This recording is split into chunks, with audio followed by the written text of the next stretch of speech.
Speakers. Where are the speakers?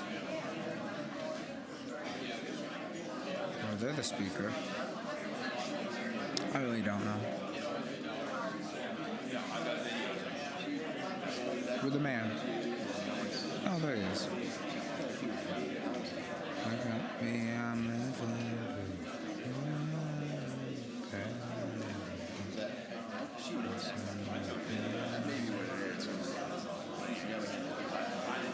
So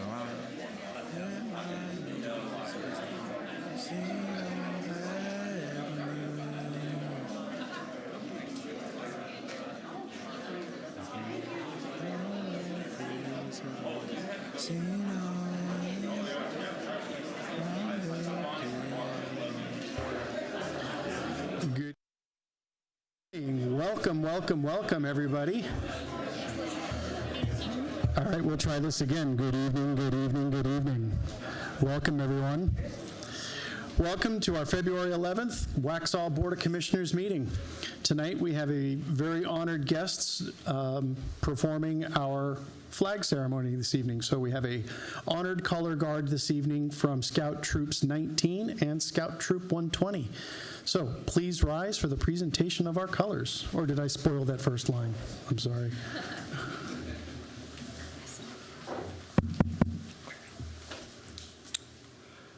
color guard, advance.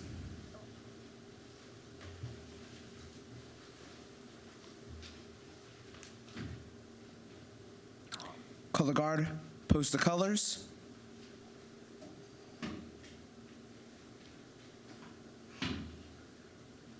Please repeat with me this Pledge of Allegiance. Those not in uniform, please put your hands over your hearts.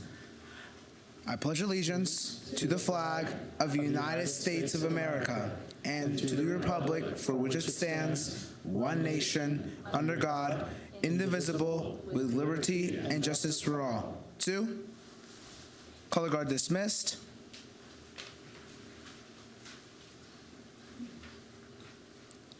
Please say the Scout oath with me. Signs up. Please say the Scout oath with me. On my honor, I will do my best to do my duty to God and my country, to obey the Scout law, to help other people at all times, to keep myself physically strong, mentally awake, and morally straight. Please say the Scout. 2. You are just. You can be seated. I'm not prepared for this. Thank you very much, Scouts. Well done. All righty. So without further ado, let's see here. We do have an amendment to the agenda. I believe it is presentation item H. We will be tabling that item until February 25th. All in favor? Any opposed? Is that to the removal of this presentation? The removal of that presentation. That presentation, H1, will be tabled until February 25th because the person speaking is unavailable this evening. So. Okay. I have another amendment to the agenda. Did you get a clear vote on that tabling, Barbie? No, who made the motion?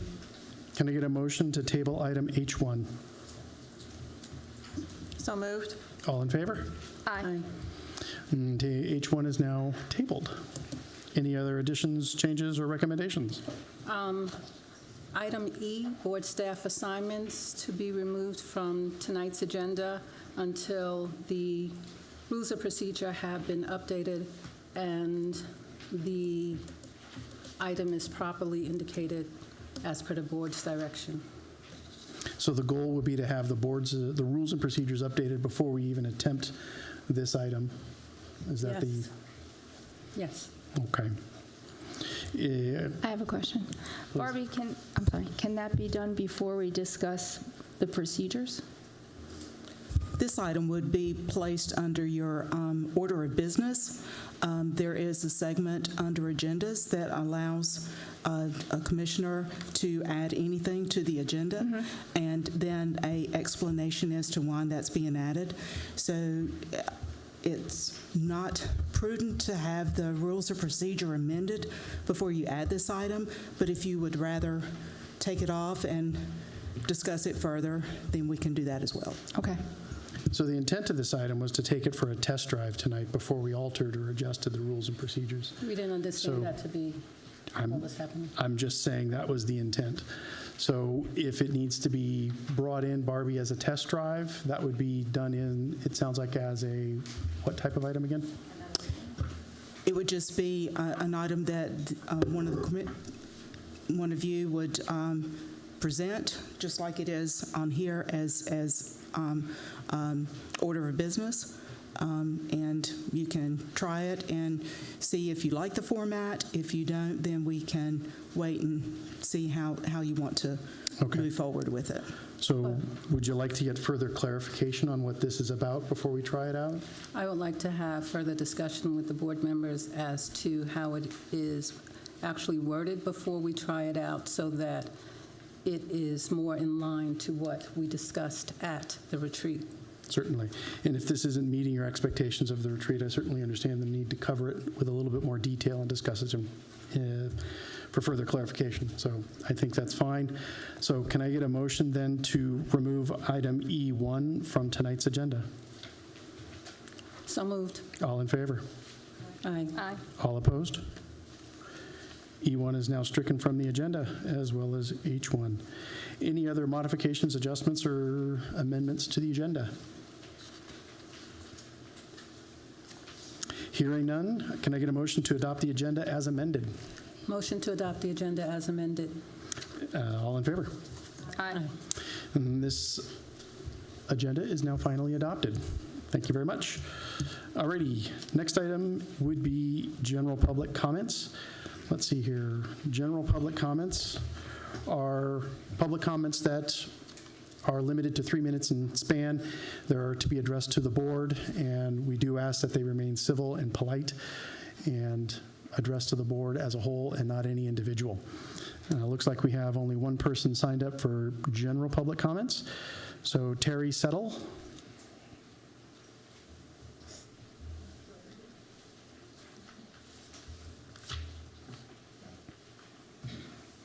Good evening. My name is Terry Settle. I live at 612 North Providence Street. My comments tonight are just kind of general about historic preservation, and I'm going to give you a little history lesson. In 1991, we had our historic district. It was a joint with Union County. 2009, Waxhaw became their own, in charge of their own historic preservation district. In 2010, the town had an architectural inventory update done. 2010 was the proposed local district map, and the facade grant program was begun. 2012, a downtown vision plan was adopted. And during that time, we went from the UDO to form-based code to now LDC in 2020. So there's been a lot going on, and I'm afraid that in all of that, the historic preservation is kind of been watered down a little bit. I want you to remember that just because we have a district doesn't mean that things are protected inside the district. Doesn't mean, so basically nothing is protected. The only way to protect any of the buildings within the district is to have an overlay. And I just would like to encourage y'all to look into it and think about it, because we've had a lot, not a lot, but some infill building that is totally out of character with the rest of the buildings in historic downtown, which we're trying so hard to preserve. And and if you'd like any more information about that, I'll be happy to talk to you. Thank you very much. Seeing no further public comments, we will close the general public comments And next, move to the adoption of the consent agenda. Can I get a motion to adopt the consent agenda? So moved. All in favor? Aye. The consent agenda is so adopted. Next up, we have recognitions. I do believe we have a recognition from someone in our police department. Chief Dex Wilson.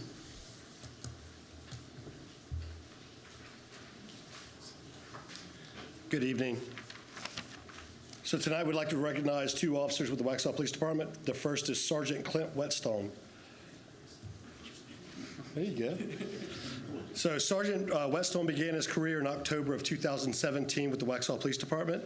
He's currently assigned as a patrol sergeant, and he's on our special response team. He has a bachelor's degree in criminal justice from UNC Charlotte. And by the end of this year, he will have over 1,000 hours of law enforcement-related classes since joining the Waxhaw PD. Tonight, we are recognizing him for his advanced law enforcement certificate. So this is pretty prestigious in law enforcement. You have your intermediate, then you have your advanced. Advanced means he's achieved enough continuing law enforcement credits in order to be in the top of his class. So thank you, Clint.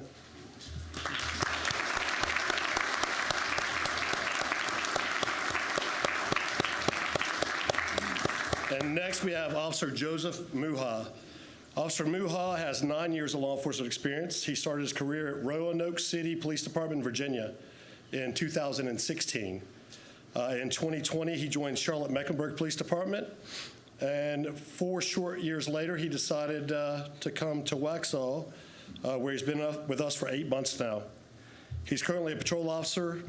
He's assigned a special response team, as well as he's our newest canine handler, and his partner is Canine Callie, which is our newest canine. You guys remember that approval. So we're very happy to have him. He attended Virginia Tech and graduated with a bachelor's degree in history and a minor in leadership studies. He's currently working toward a master's degree in emergency management. During his career, he has attended over 700 hours of law enforcement-related classes. And he is also receiving his advanced law enforcement certificate. Once again, meaning he's achieved the top of law enforcement. So thank you.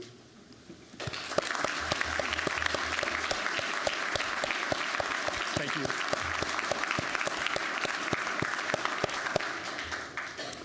Well, Joseph and Clint, I, for one, appreciate your gentlemen's continued education and continued dedication to both the town of Waxhaw and to the skill of law enforcement, so thank you. It definitely comforts me to know that we have such well-trained and dedicated officers on our force. Next up, I would like to open public hearings.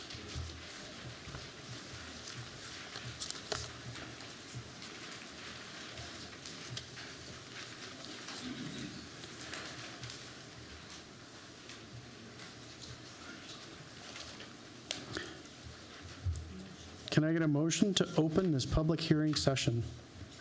Motion to open public hearings. All in favor? Public hearings are now open. First one we have is an annexation petition. Good evening, everyone. I'm before you presenting annexation petition 18-228. This is a request submitted by the applicant CH Consulting for the annexation of approximately 4.52 acres. This property is currently a donut hole within Waxhaw's jurisdiction, located on Waxhaw Marvin Road, just across the street from the Grove Manor subdivision. So outlined in red, you can see the triangle section. It is across the street from Grove Manor again, and then also adjacent to the Millbridge subdivision. In the next presentation, you'll learn more about the proposed development for this site, but this is just for the annexation petition itself. So we have concluded step 1 at the January 28th meeting when you guys did the resolution of intent, scheduling the public hearing for today. So after the public hearing today, you will make a decision on the February 25th, or at the February 25th meeting. So there is no requested action for tonight, but you have your motion or potential motion for your next BOC meeting. As always, any questions? Questions from the board? We had one public comment for this. Judy Hall.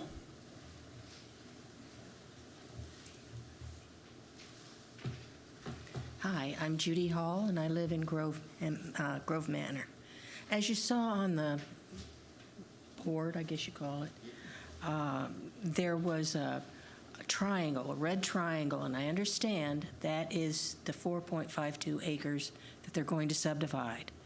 But it's also been stated that little white triangle on the Grove side is owned by the same people. I'm wondering, is this annexation to take care of all of that area, even though the one that's on Grove side is not going to be built on at this time? Do we know that, Madison, if that includes both of them? So no, it does not. Those properties are both owned by the same individual. The actual mailing address for this parcel for annexation is the address across the street, so I would presume that the applicant currently resides there. But yeah, it's only for the west side of Waxhaw Marvin, not the side adjacent to Grove Manor. The larger triangular piece. Okay. Okay. So it definitely is not going to involve that at this point in time. Not at this point in time, no. Thank you. Thank you. Next item for public hearing, Madison again, is the conditional rezoning of said piece of property.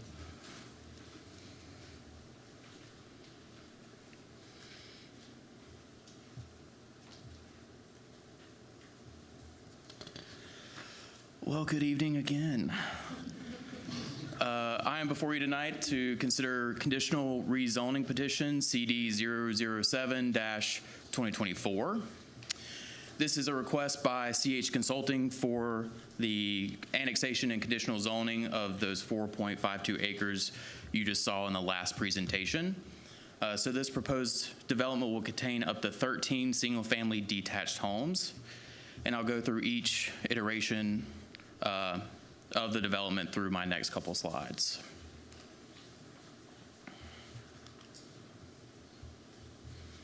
So again, just to orient you to the site, it is across the street from the Grove Manor subdivision on Waxhaw Marvin Road and adjacent to the Millbridge subdivision. So to the north is everything zoned R3, again, Grove Manor, and then the one unincorporated Union County parcel zoned RA20. To the east is still Grove Manor. To the south is R3 zone properties within our jurisdiction that are just existing single-family homes. And then to the west is the Millbridge neighborhood, also zoned R3. So this is the site plan for the property. Again, it will allow for 13 single-family detached homes. The applicant is requesting R4 single-family residential zoning. So after the right-of-way dedication required by our Waxhaw Marvin corridor study, it is about 3.23 units per acre. And so to note on the site, they are doing a 10-foot multi-use path along Waxhaw Marvin Road. And then you'll see the 13 units there. Everything in green is common open space or their tree save area. And then you can kind of see a sliver off to the back of the site. That's where they're connecting for their sanitary sewer. And so we consider this kind of a mini conservation development where their goal was to really try to conserve 50% of the site. And so in addition to that, all the green space or common open space, they will be putting in a permanent conservation easement.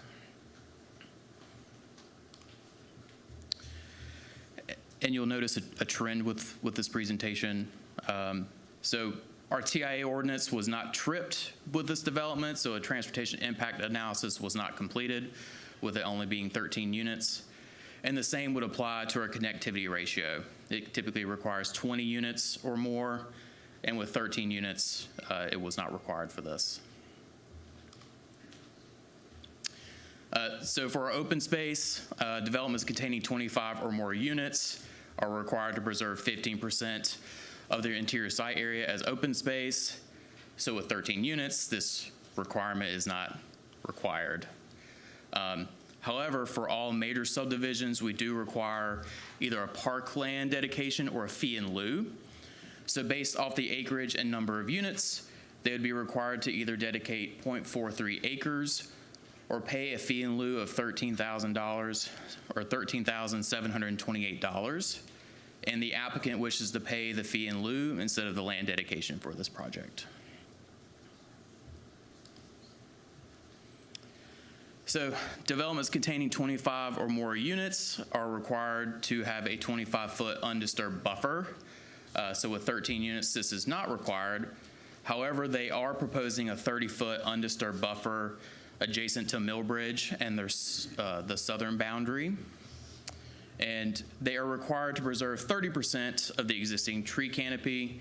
They are proposing to save 48.88%. And again, that area will be in a permanent conservation easement during the final plat phase of this development.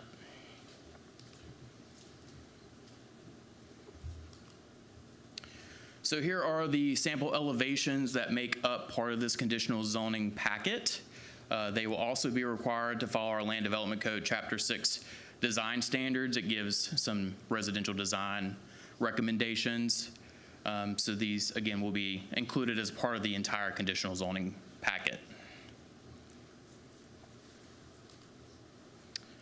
So the applicant held a neighborhood meeting on September 26 prior to submitting the conditional zoning application to the town. They sent their notices to all adjacent property owners within 300 feet and placed a sign at the frontage of the site on Waxhaw Marvin Road. And so the sample notification letter and sign elevations are included in your packet. So for a future land use plan, in our 2040 comp plan, it calls this area medium density residential. And so the density for this area is 3 to 4 units per acre. And so the purpose of this is to provide a mixture of housing types, including single family, detached, townhomes, and cottages. And so this density is typically consistent with the traditional suburban style housing currently utilized for much of our current suburban areas. So the conditions, they typically have ready access to transportation and utility service to support larger scale and more urban style development. And so as it is a current donut hole, the Union County 2050 comp plan calls these areas transition zones. They're typically areas that are surrounded by 1 or 2 municipalities and promote that these parcels come in for annexation and zoning within the jurisdiction that they are surrounded by. So typically a county would not support a rezoning for parcels of this nature. So at our January planning board meeting, the planning board gave a unanimous favorable recommendation to you all. From the overall discussion, they did propose condition number 8, and that condition was accepted by the applicant. So additional discussions at this meeting included stormwater runoff, the lot widths and depths, and then the maintenance of that future public street.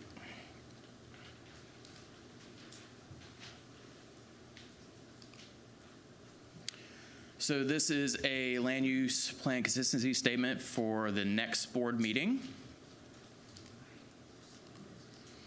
And then, so again, no requested action for tonight's meeting, but I will cover the conditions that we have placed on this site that are a part of the package. So condition number 1, they are requesting a reduction of the minimum lot width to 40 feet. Number 2, they're requesting a reduction of the minimum lot depth to 100 feet. And then also requesting a reduction in the side setback to 5 feet and corner side setback to 10 feet. Number 4, the minimum tree save buffer of 30 feet on the western and southern property boundary.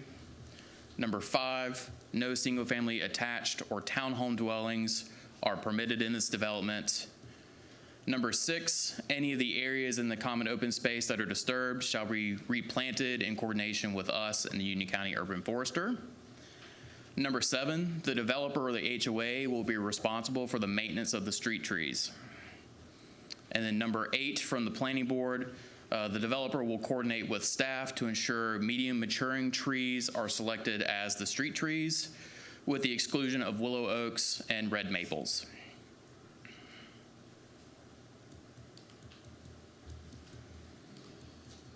And again, here is just your motion for the consistency statement for the next BOC meeting. I'm sure you have questions, and I am available for those. In addition, the applicant and their engineering team and landscape architecture team is here as well to give a presentation. But I will open it for questions. Questions from the board? Yeah, is this going to be an HOA development? It will be. It will be? Yeah. And is there an allotment for rentals? And if so, what is that percentage? Usually it's a percentage, but So we usually review the CCRs at the final plat stage, and that will kind of denote a specific amount of rentals. So I don't believe they've gotten to any part of that phase yet to determine rentals versus not rentals. okay. Yeah. Is there only 13, so I mean.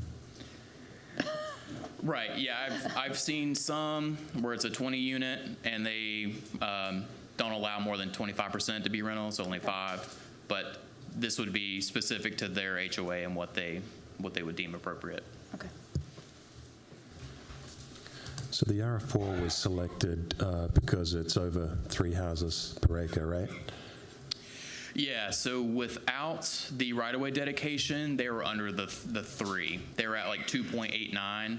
R4 was a little bit closer to the dimensional standards that they're requesting. So for example, R4 is 60-foot wide lot, and they're only reducing it by 20 feet. And then for the lot depth requires 105, they're just a reduction of 5 feet. Yeah, I don't mean to put you on the spot with a technical question, but this just occurred to me. You know, with the recent density prohibition from the state, you know, prohibiting us from downzoning. Sure. That forced the clustering back into the R3. Would that then accommodate this? So you're asking, would this be included in that cluster provision? Yeah. So with it being R4, with the requested zoning, we kind of asked them to do a conditional zoning just to make sure you guys could see it. But they're not using the cluster provision for this. Okay, so it's not going to be so R4. the R3 with the cluster provision would not be suitable for this then? It could be, yeah. So they submitted prior to the Senate Bill 382 adoption. Right. So this is kind of one of those kind of weird in-between phases. Yeah. So no, they weren't utilizing that. Could you say they are? You could. But we just felt that R4 was just, again, they're not reducing our standards by a lot. Because this one is, they want a smaller lot just to save more land. And in Chris's presentation, he can kind of outline, because this always comes up, well, what can they do in the county? So he kind of touches base on that. But yeah, no, it's Okay, thanks. yeah, it's a good question. Any other questions from the board? Does the board want to see the presentation from the developer? Okay, yeah, go for it. Sure. Chris? Same clicker from last time? So? Center one here, we're good? Yeah, it'll get it pulled up. Very good.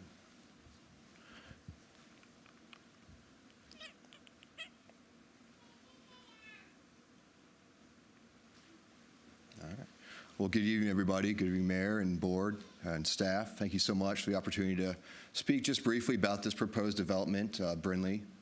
Let's get this slide going first.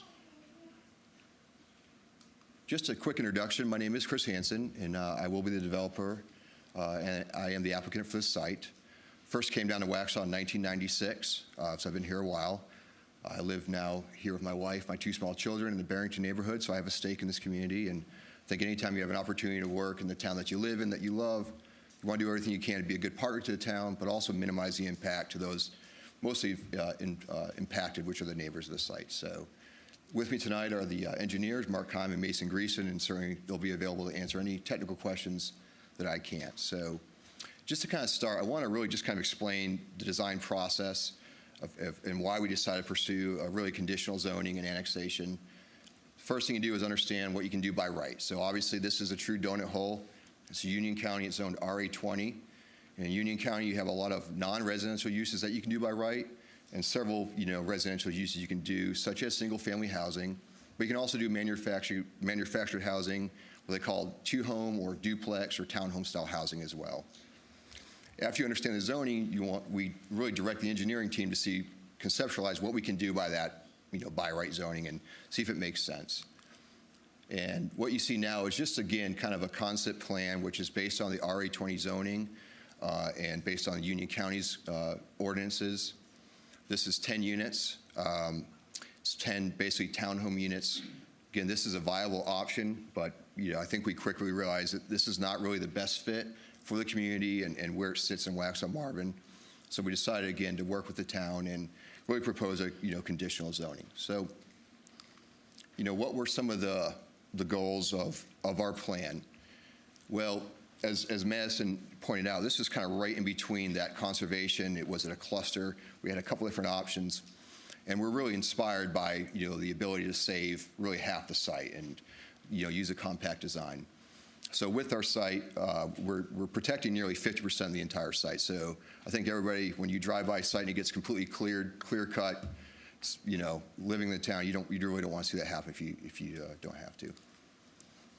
One of the things that actually came with the community meeting was, can we go even further and protect that tree save area and put it in a conservation easement? So that's something we quickly agreed to. Staff brought up as well, and again, that's part of our conditions, that we can protect it for future homeowners as well, and so it won't be touched. By using this compact design, we're obviously reducing the infrastructure and the impact on the site. If you looked at the plat of Millbridge, they actually have a 30-foot vegetation tree save buffer as well. So one of the reasons why we wanted some of those smaller lot dimensions was to ensure that we can add an additional 30 feet on our side. So those folks, again, who are directly impacted, we now have essentially a 60-foot tree buffer between what will be the back of our lots and the back of their lots as well. So this, again, kind of aligns more with the Grove Manor zoning. Madison mentioned, when you look at the density, it's actually under Grove Manor, but by the time we add the dedication for the right-of-way for Waxhaw Marvin, it's slightly over 3 units per acre. Again, permit only the single-family detached homes as part of the conditional zoning. Establish some architectural standards above and beyond what Waxhaw has, and certainly above and beyond what Union County has, which is really 0. Limit the entrances. This is, we explored, do we do a minor subdivision and run basically a private street? But anytime you add those additional entrances, you have sightline concerns, and that, again, wasn't going to be a good fit. Also, part of it was, and again, this was another question that came from the community, was, installing sidewalks. So originally, we had a sidewalk along Waxhaw Marvin, but as part of the Waxhaw Marvin study, they're calling for a 10-foot multi-use path, and as well as some additional right-of-way dedication for future widening. And again, I think that's a pretty good benefit to work in the town so that Waxhaw Marvin has additional right-of-way from the time comes they can widen the street. Certainly, Waxhaw offer their Waxhaw services to the residents there. And then, kind of what's in it for the developer, we're able to gain a few additional units kind of going through this, conditional process versus going through by right. So, again, just want to kind of just further elaborate on how we got to this design process. There was, a lot of good feedback from the community. Don't know what happened there. As it relates to some of the lot standards, if you look at some of the cluster provisions of the conservation, I think the 40-foot width is right in line with if you went that conservation route. But again, I think the benefit of just having a conditional plan, you know exactly what it is. There's no question of what we're doing and what we're not doing. So, so that's it. So again, I appreciate the opportunity to kind of talk briefly about the project, and happy to answer any additional questions. And again, the engineering team is here as well to answer anything technical. So thank you. Thank you. Any other questions from the board? I have a question, if you... Please. You just said that one of the conditions was that the land would be placed in a conservation easement, and I don't see that as a condition. So is that something that was just unintentionally left off of these conditions? That was one of the conditions, was to put it in the, so I wasn't sure if it was there or not. Yeah, so we didn't list it specifically. That was something we kind of discussed and would be part of the construction documents. But if you're comfortable adding it as one of the conditions, I can add it and group it in with one of the ones about the tree save buffer, and that all additional tree save and common open space shall be in a conservation easement. Yeah. Yeah, no reason not to formalize it. Sure. Thank you. Anything else from the board? Okay. No one signed up for public comments on this one, so this concludes this item. Thanks, Madison. Thank you.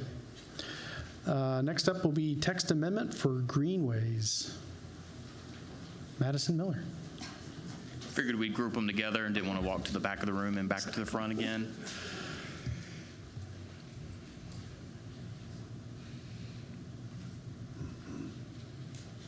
All right. So this text amendment is a request by your own planning department to amend Land Development Code, Chapter 7.4, to add additional language for greenways. The purpose of this text amendment is to add clarifying language to ensure future greenways proposed on our 2023 PED plan are built to town standards. So staff is requesting to add the text below in red. So all greenways shall be paved and built to town standards as shown in adopted plans, unless the zoning administrator determines that an exception is warranted based on site-specific conditions or other relevant factors. So you guys may remember a development that came through where there was some debate on it being natural versus paved. And so when looking at our 2023 pedestrian plan, it defines a greenway as paved or a natural surface. So we want to make sure that when we get these trails that the town will eventually maintain, we want to make sure that they're paved to make it easier for the maintenance aspect. So upon the adoption of the Land Development Code and overseeing its implementation, we propose these clarifying details to ensure all greenways and trails required by the PED plan are built to town standards. And so at the next BOC meeting, and I guess this BOC meeting, we recommend the adoption of this text amendment. At the January Planning Board meeting, the Planning Board gave a unanimous favorable recommendation to you all. Here's your reasonableness and consistency statement for the next meeting. And any questions? Questions from the board? Nope. This one seems perfectly reasonable. Perfect. Thank you. Well, thank you all. Thank you, Madison. Good job tonight. Next up, we have Janet Perano.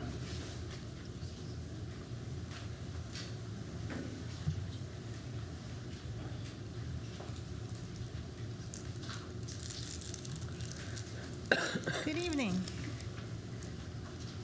So I am Janet Perano. I'm your senior preservation planner, and I am here tonight to talk about a text amendment for rooftop additions in the historic district. This is a request by the Town of Waxhaw Planning Department to amend Land Development Code Section 6.6.2 to establish design standards for rooftop additions within the Waxhaw National Historic District. The purpose of the text amendment is to protect the historic character of the National Historic District while allowing downtown businesses to respond to the growing popularity of rooftop establishments. We do have some text already for rooftop additions that they meet all applicable state building standards and use railings and/or parapets that are consistent with the architectural style of the building. We are requesting to add the text in red for the historic district only. Rooftop additions within the Waxhaw National Historic District shall follow the Secretary of the Interior's standards for rehabilitation, ITS number 47 for rooftop additions on mid-sized historic buildings, and National Park Service Preservation Brief number 14 for rooftop additions.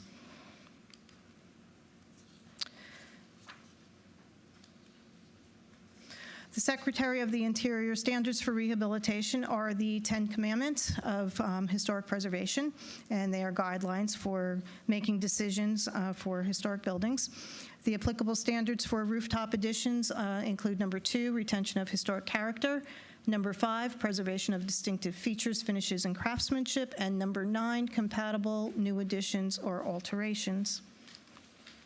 Interpreting the standards and preservation briefs are supporting documents that give guidance when applying those Secretary of the Interior standards. You'll see the first 3 points make reference to preserving historic character. The roof line is an important character-defining feature of a historic building. Rooftop additions should be designed in order to preserve the historic character. A successful rooftop addition does not significantly impact the character of a historic building or district. The next point is applicable to any addition to a historic building, not just rooftops, in that any addition should be subordinate in size and design, compatible with massing, scale, materials, and features. And then for rooftops, the addition should be set back from the primary elevation of the building so that it is not highly visible from public right-of-way. So these photos come from images from the preservation brief. They define the public right-of-way as an adjacent public street, typically referring to the street that is adjacent to the main facade. However, this can also apply when rear or side facades are clearly visible, like for a corner building. So what this is saying here is that you don't just stand across the street and look up at the building to evaluate the visual character. It recommends building either a mock-up or using a computer-generated image to evaluate the impact on a rooftop addition. So again, this is from 2010. Nowadays, we wouldn't require a mock-up on top of the building. I mean, it's just simple and cost-effective to provide a computer-generated 3D image, which you can actually visualize from all sides of the building. So let's talk a little bit about compatible versus incompatible. These images come from Interpreting the Standards, number 47, and the image on the left shows a mid-19th century commercial building with a rooftop addition as part of the project. The addition is set back so that it's minimally visible from the public street, and the high party walls on either side help to reduce the impact and allow it to blend better with the adjacent rooftops. So Secretary of the Interior standards state that rooftop addition should be limited to 1 story. If you look to the photo on the right, that addition clearly rises more than 1 story above the roof. The prominent cornice here is an important character-defining feature of that building, and it is just overwhelmed and greatly diminished in this photo with that addition on top. The addition is barely set back from the front of the building, and the modern design just detracts from the character of the building facade and is really out of character with the surrounding district. So this text amendment will prevent an incompatible addition like the one on the right, while allowing for expansions that are compatible. And just as a reference, the Main Street 4-point approach, this text provides a good blending of the points of economic vitality, which encourages smart investment, and design, which celebrates the historic character. So in your packet, there is a case study of FC Cigar Company. We've had discussions in the past about rooftop patios, and this is the first one where we've actually seen a submission. And we learned a lot as we worked through this process with the applicant. Things that stood out: this is one of the tallest buildings downtown, so the likelihood for rooftop features being visible and disruptive to historic character are inherently high. The setback shown for the roof deck is a mere 6 feet from the front elevation. The outdoor access stairs require sheathing for a 1-hour fire rating. The cladding, with its color and the proposed lighting and signage, makes the feature look especially massive and conspicuous. Remember, we said that it should be subordinate in size and design and compatible with the massing scale, features, and materials of the original building. And there was some concern about the parapets because they are masonry features that need to be preserved. So the items that were designed, that drive the design of the stairs have to do with the proximity to the property line.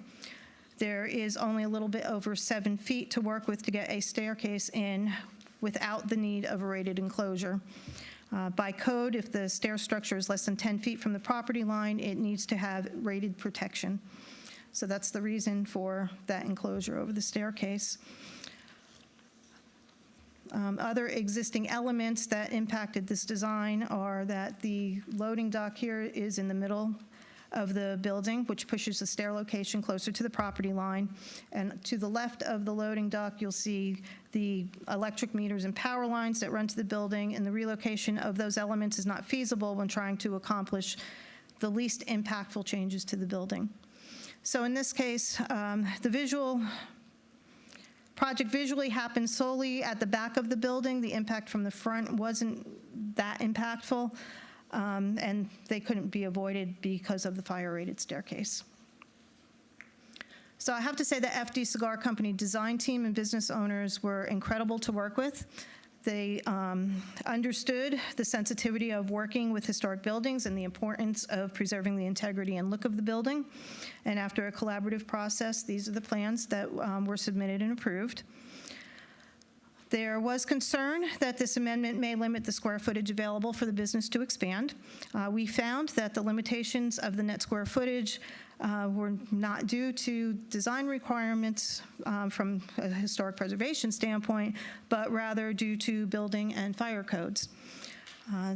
750 net square feet is the number that kept the occupancy load below 50 occupants, and thereby avoiding the need for 2 exits. So they only have the 1 staircase, ingress and egress to the rooftop. The first submittal had only a 6-foot setback from the front of the building. You can see with 685 net square feet.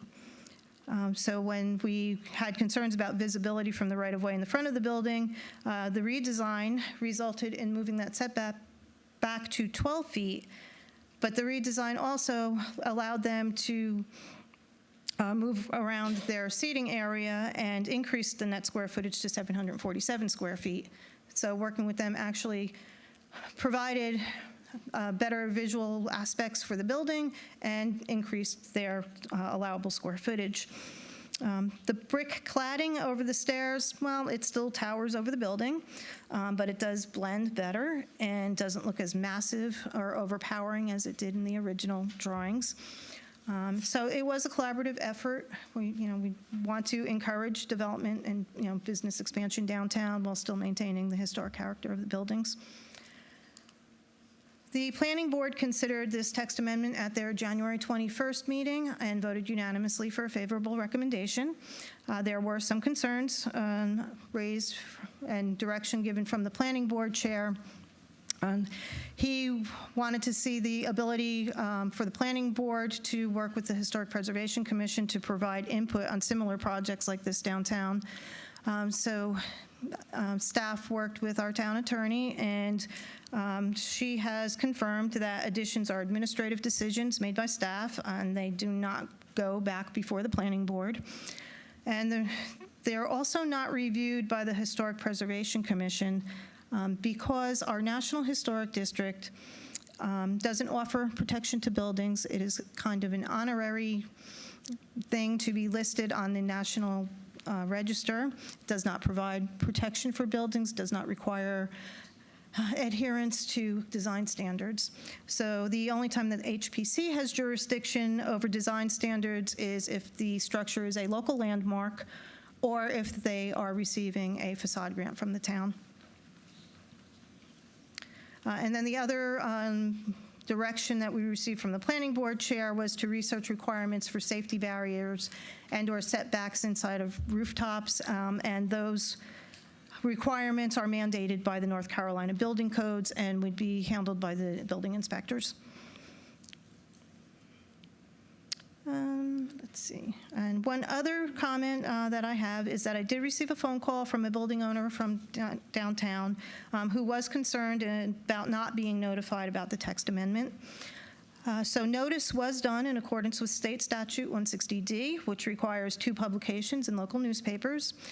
So that was done, but as a result of the conversation with this particular property owner, staff has agreed to work with and coordinate with the Economic Development Director to communicate about any amendments that affect downtown property or business owners. And with that, I'm available for questions. Any questions from the board?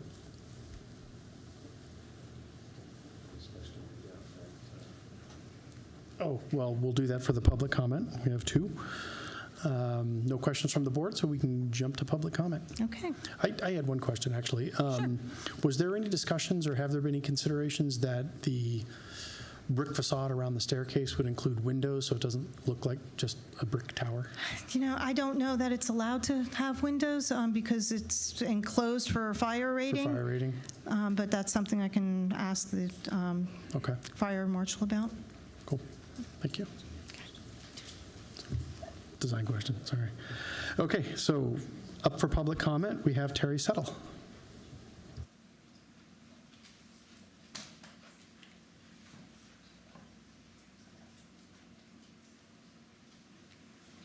Hi, Terry Settle, 612 North Providence Street. I am in favor of this text amendment because we do not have a historic overlay, and this is the only way we do have to protect our historic downtown. So that's it. Thank you. And then we had an email public comment. Barbie, would you like to read the public comment? Yes. This is public comment from George Johnson, and he was not able to attend the meeting, so he would like for us to read this for the record. I want to put in a formal objection to the text amendment TA 017-2024 rooftop additions, along with any other LDC changes that pertain to downtown buildings until the current building owners have been notified in writing of such potential changes. It is completely unfair and in some regard unlawful for you to be able to make and suggest changes to buildings without notifying in writing the building owners for them to be able to provide their input and protect their investment, especially as the owner of 108 East Main Street, and the fact that you are especially identifying our rooftop project and building and yet have not notified the owners or communicated with the owner in any way. This is not only impacts this building, but all of the buildings in downtown Waxhaw, and I'm sure very few, if any, other owners are aware of the changes you are looking to implement. I would like to ask the board to hold any approval until such time that all building owners, not business owners, have been notified and have been given a chance to accept or reject such changes, as this could have a material impact on the value of our properties in the future. Regards, George F. Johnson. That ends the reading. Thank you very much. Anything to add, Janet? Or No, George is the person that I spoke with this afternoon, and I think we addressed his concern about notification. And no motion required tonight, just the public hearing. So your decision will be heard at the February 25th meeting. Thank you. Yes. Just a follow-up question to that. You said that the notice was posted regarding this change? Yes. But there was nothing in writing or anything extended to the business owners right there in that area other than the posting?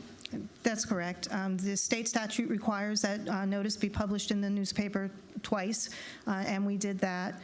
There was also the planning board meeting, which was, publicized, and tonight's public hearing was noticed, but Mr. Johnson felt that he should have received some direct communication. It's not required that we do mailings for this text amendment like it was for Madison's conditional rezoning. Right. So we did follow the rules, and we also, after talking with Mr. Johnson, decided that we would better communicate by working with Ashley in the providing that information to downtown. So right now, you would not know if any of the other owners, even in that area, if they had any objections other than Mr. Johnson because of how the publication was done and no other communication? That's correct. Are we working to notify those building owners directly? It's not like we're talking 75 or 80 people. We're only talking literally a handful of building owners. I have not, but I certainly can. I can get the list of contacts from Ashley, and we can notify them. Yeah. I mean, it sounds like it'd be prudent because we don't want to hamstring our building owners into something that could maybe hurt their future plans. Mm-hmm. Okay. Right. And I think that since Ashley is the downtown director, in working together with this and making sure that everyone is notified would be beneficial on all parts. We will do that. Thank you. All righty, next up, we have, Janet, don't go far, a general rezoning petition.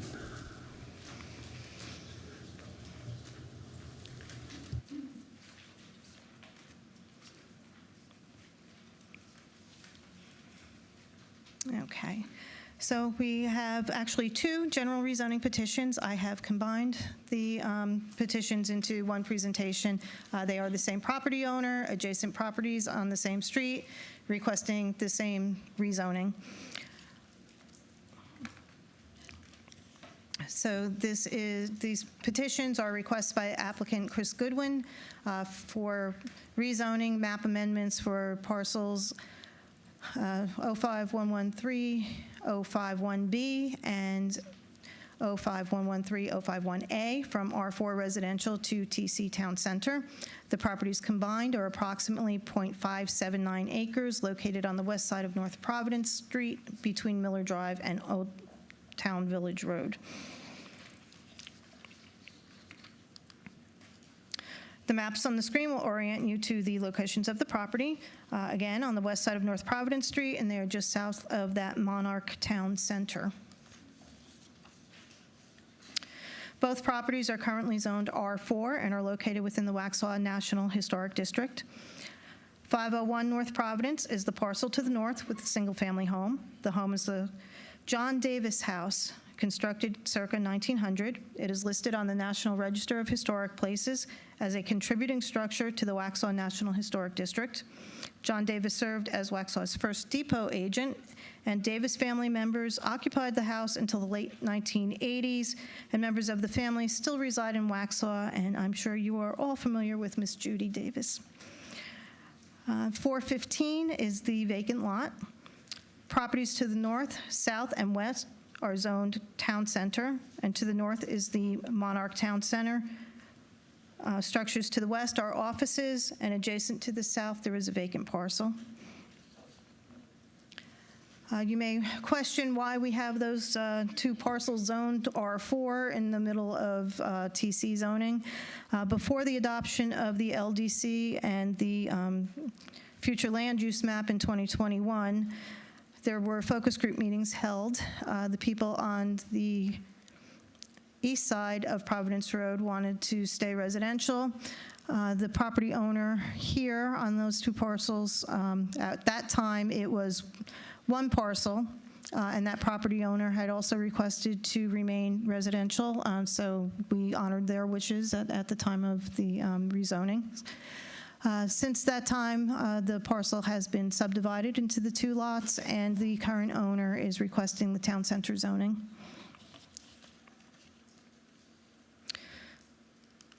So state law mandates that zoning be undertaken with consideration of a comprehensive plan, and that a reasonableness and consistency statement be prepared and approved for every zoning amendment. The Waxhaw 2040 future land use map designates the property as downtown. Property uses include historic Main Street buildings and harmonious infill. The purpose of the downtown zoning is to preserve the historic buildings and harmonious infill for employment, and conditions are walkable mix of uses in or directly adjacent to the historic central and street grid. Just a note that the purpose is to preserve the historic buildings, and that the applicant has agreed to save the historic home and adapt it for reuse as an office. The requested zoning district for the properties are TC, Town Center. Town Center zoning allows for mixed-use buildings that accommodate retail, services, offices, artisan studios, etc. And it is intended to encourage an active urban core that provides employment, access to daily needs, entertainment, and housing, and complements the design and scale of the historic downtown. Planning Board considered the rezoning request at their January meeting. The Planning Board Chair did raise some questions regarding stormwater, infrastructure, parking setbacks, buffers, screening, increase in impervious surfaces. None of those concerns are typically addressed at the general rezoning stage. All of those items will be reviewed by staff later in the process when a site plan is submitted and prior to the issuance of a zoning use or zoning construction permit.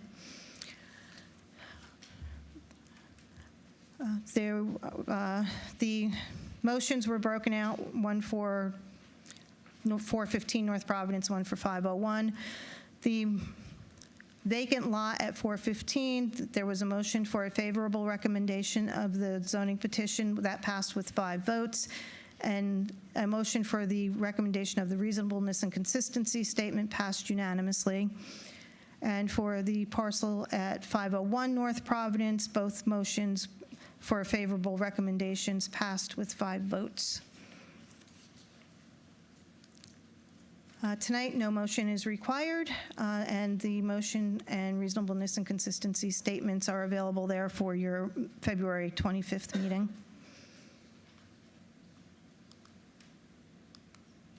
And I'm happy to answer any questions. Questions from the board? None? All righty. I just want to remind the board that this is a general rezoning, and that conditions can't be attached to a general rezoning, and you already know that, but a promise to keep a house can't be part of your decision, because that would be attaching a condition, and you can't attach a condition. Now, the house may be protected by being an historic structure, but it can't be promised as part of the general rezoning. Understood. Thank you for that clarification. And actually, that kind of does go to a question. So if the house itself could not be protected unless it was an overlay, is that correct? That is correct. It is listed on the National Register, but again, the National Register does not provide protection. Okay. So in short, if we agree to the general rezoning and it passes, they could do whatever they want in the end? Yes. Okay. But they could do whatever they want with that house regardless, right? Mm-hmm. So, yeah.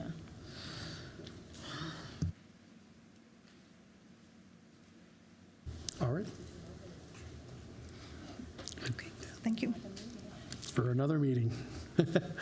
Thank you very much for the comments and questions. Next up, we have Blair Israel. How are my scouts doing? You guys following along okay? You get this? Building codes, zoning, town center? I hope this is worth the badge, or the badges. But there's just one more rezoning to look at. I'm sorry. Sorry. I jumped the gun. We do have a public comment on the last item. Oh, I'm sorry. Okay. So if you'll excuse me, Blair, we're going to jump back to item 6. We have public comment from the one, the only, Terry Settle. 612 North Providence Street. I just wanted to read you, I gave you that little history, the Downtown Vision Plan recommended on page 107 that in all cases, the development of Providence Street should maintain a detached residential scale along the length of the street. A range of infill strategies are shown, including accessory structures, duplexes, urban mansions, and single-family homes and cottages. That was in the vision for that street. But since then, it got all rezoned for town center. So I am not opposed to it being rezoned, because as you pointed out, the house can be torn down right now as it is zoned as it is. Rezoning it's not going to, change that. And I realize just because they said they would keep the house, that anybody, it's just like any other zoning, they can do what they want to. So anyway, I just wanted you to see that there is a plan. If we could get back to the plan, that would be awesome. And the east side is still residential. So we would like to keep it that way, even though there is a house for sale that says it's commercial. But that's for another thing. Thank you. All righty, now we're going to go to Blair. You guys are in for something. This Blair guy, he's... Thank you, Mayor. Blair Israel, Senior Planner, GIS Manager, Town of Waxhaw. And we have just one last rezoning petition tonight. Again, this is a general rezoning, so the words that Cindy shared with us about general rezonings, that would also hold true for this. So 109 Ethel Street, this petition is a request by the applicants Derek and Robin Lennon. I believe they might be here tonight. Yes? Good. We haven't actually met. For a rezoning map amendment for the parcel. It's located at 109 Ethel Street. You can see a picture here now, Street View, Google Maps, and this would be converting from R3, its current R3 residential to neighborhood center.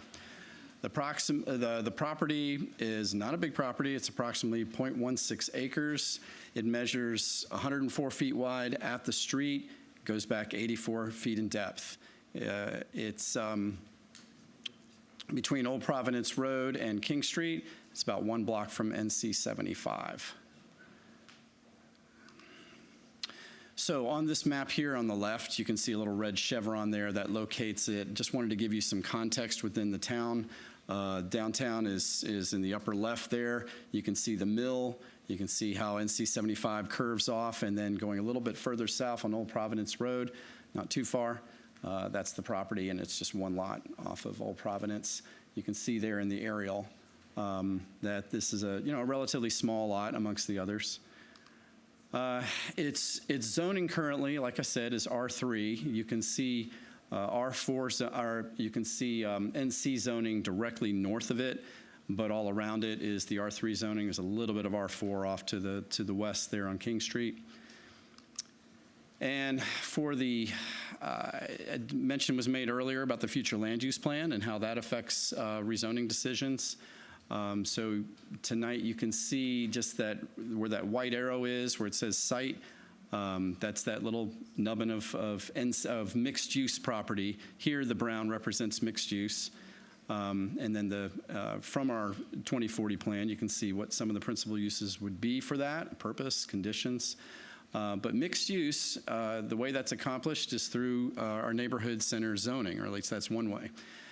These mixed-use nodes are formed from neighborhood center zoning. The Land Development Code spells out the intention and requirements of NC zoning in this Chapter 4 cut sheet, which you see there on the right, which gives the general description. You've probably seen these pages a lot. There were some things that I want to point out in particular, and that is in the dimensional standards, you can see the lot width minimum is 60 feet, and I think I'm seeing that correctly. The lot depth is 80 feet. And so the current lot that's there is actually would meet these dimensional standards, but they do not meet their current district. In other words, being in an R3, and I had another slide that indicated that, and for some reason we're seeing the old slide presentation rather than the one that I updated. But what I wanted to point out to you is that currently that small lot that is this parcel is not in conformity with R3 zoning, which requires, I believe, 100 or I want to say about 100-foot depth. I don't remember off the top of my head, but it doesn't meet that now. So by a rezone, it would bring it into conformity with these dimensional standards. I just want to mention the buffer requirements between an NC property and the adjacent R3. You can see in the buffer table there, it would be 10 feet wide that's required with a certain number of trees and shrubs and such. And of course, in the bottom of the cut sheet, there's some notes that I want to zoom in on and just point out a few things. The non-residential buildings for NC zoning shall not exceed a footprint of 10,000 square feet. The current building that's there on this lot is only 512 square feet. So that gives you some sense of, well, they're not going to be able to build much there if, whoever owns the land later, or if the current owner wants to try to develop it for those reasons, it would have to be very small. There are other residential uses allowed under NC, but those must be, for any residential use in an NC zone, they have to be used, it has to be done in a way that's proportionate to the lot size and approved by the zoning administrator on a case-by-case basis. And so again, it's a very small lot. It would not allow much.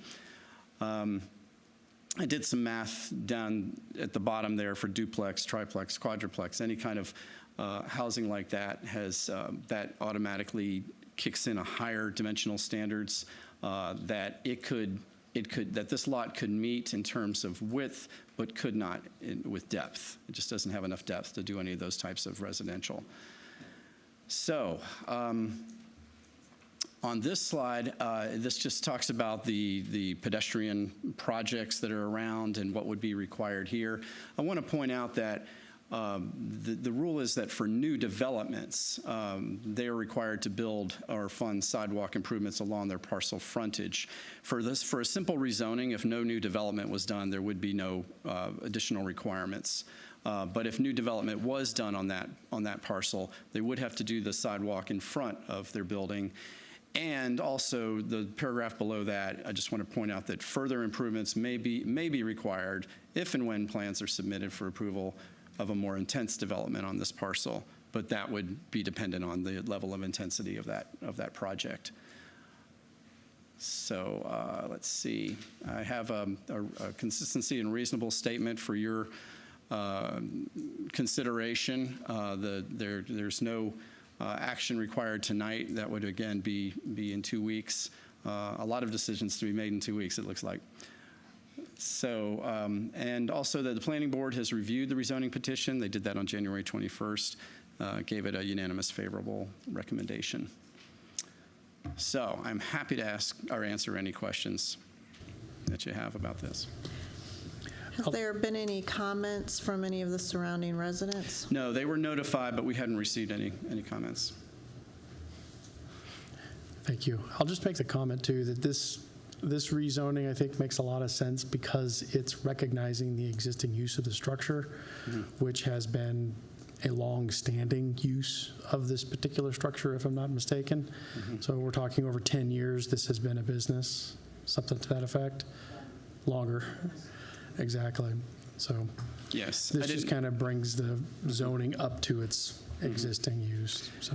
But yes, but the way we do rezoning presentations is that the use is not really considered because with the rezoning it could be any use that's allowed under the, by the table of uses for that zone. So just a reminder of that. But yeah, in a practical sense, it's a business now. This would bring it, NC zoning would bring that into conformity, and it would also bring the lot size into conformity.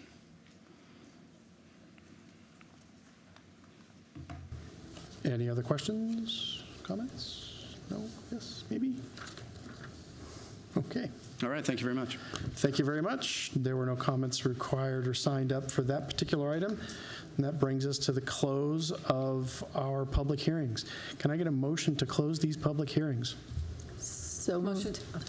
All in favor? Aye. Public hearings are now closed. Thank you, everyone, for your participation. Thank you, boys, for your patience. Hang in there. Okay, next up, our interim town manager is going to review our legislative agenda. All right, I'm going to lead off with this one. As you know, the 2025 legislative session has started. It is the long session. The town has been very successful in the past in getting state funding. For some reason, they couldn't come to terms in the short session, so they didn't fund any special projects. So I think they may be willing to fund a lot more projects this year. The board asked the staff to prepare a list of projects that we thought could possibly be funded and could move forward at a reasonable rate if it was funded. While I was out goofing off last week, your staff worked very diligently looking through all of the potential projects, and they have a list for you this evening, I believe, of 19 projects. And they also have them listed as to how they should be funded. I'm going to turn it over to the staff at this time Keep in mind, this is a list that has been prepared by staff and recommended by staff, but it's your list. The final list and the order that list is in needs to be by the board. And we want to have this in the hands of, let's say, Haven Creative as soon as possible, so that we can have a finished document in the hands of our lobbyists by April the 1st. So at this time, I'm going to turn it over to Dina. And how many, did we talked during the retreat about how many we wanted to get this winnowed down to? Do you remember? 15? Around the 15-ish Kind of what I was thinking. number. Yep. So you've got options, which is awesome. Thank you. So thank you, Mr. Richard, for giving the intro.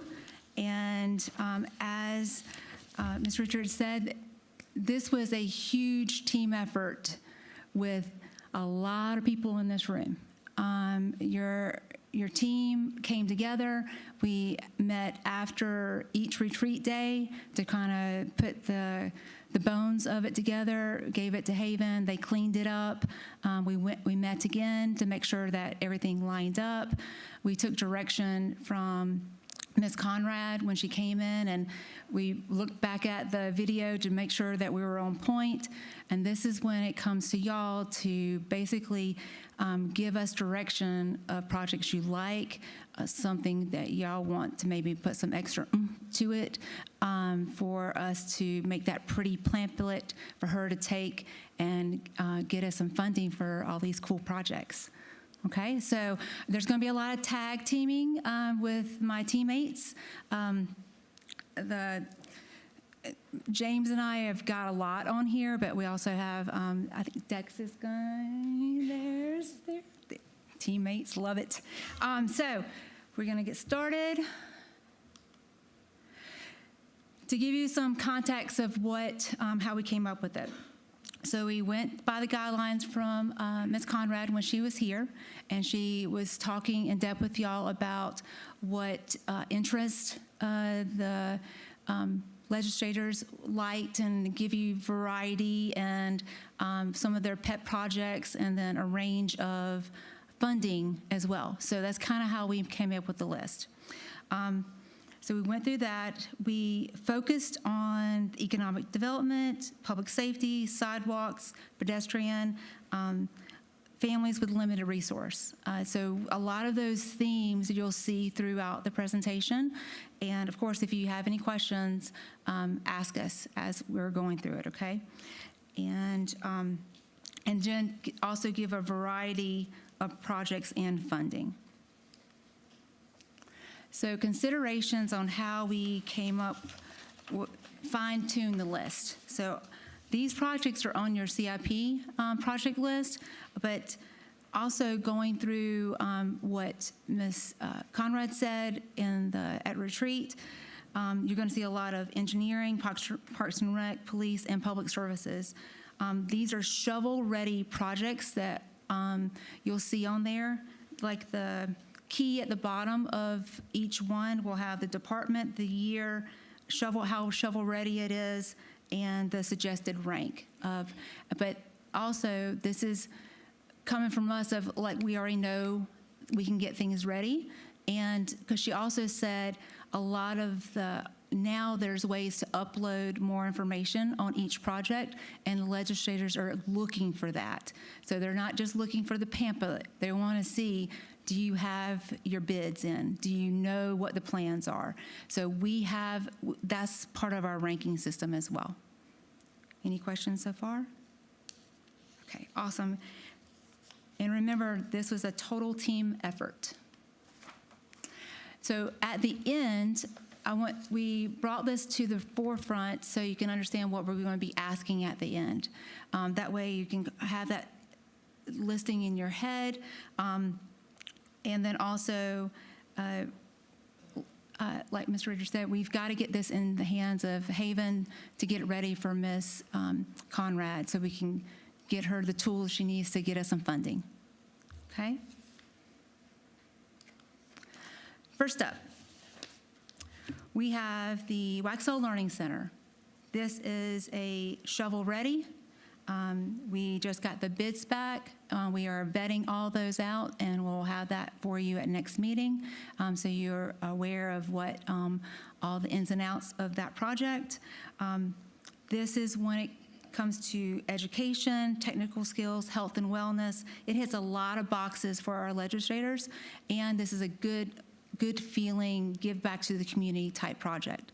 So that was some of the key points that Ms. Conrad brought up. Also, it gives the cost involved, and then how this actually impacts the residents of Waxhaw. With the library moving, this impacts that, especially that neighborhood on the south of 75. A lot. So this is one of those ways for us to bridge that gap. Any questions? Okay.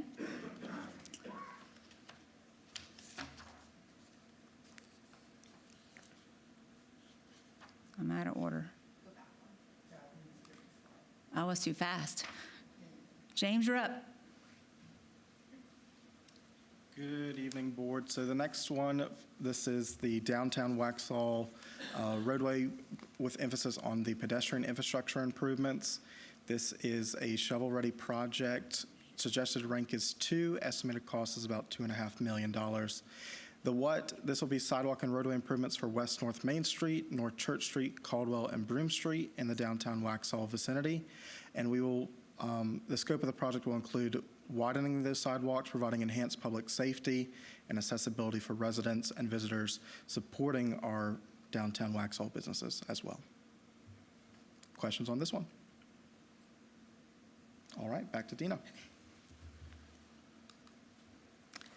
Phase 3 of the downtown park. We are going for a part of grant on this project as well, but we also know that the legislators have already made a commitment to the park by giving us some funding before, and this would be finishing up, kind of putting a bow on the downtown park.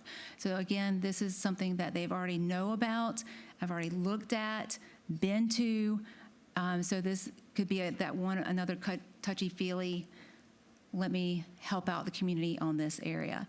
So again, this is ready to go because we already got the information ready for the grant and on the master plan for this park. So we have all the components to make this whole. Any questions about that? Okay. David G. Barnes Park and the skate park. At our retreat, we went over that we have an aging park that needs some TLC. So this is also part of that plan. After doing the master plan this coming up year, hopefully, we will be able to go out to construction, and this will help out with redoing that park, updating it, making it more accessible, and that will make an easy transitional flow from our downtown into the downtown park. Any questions about this one?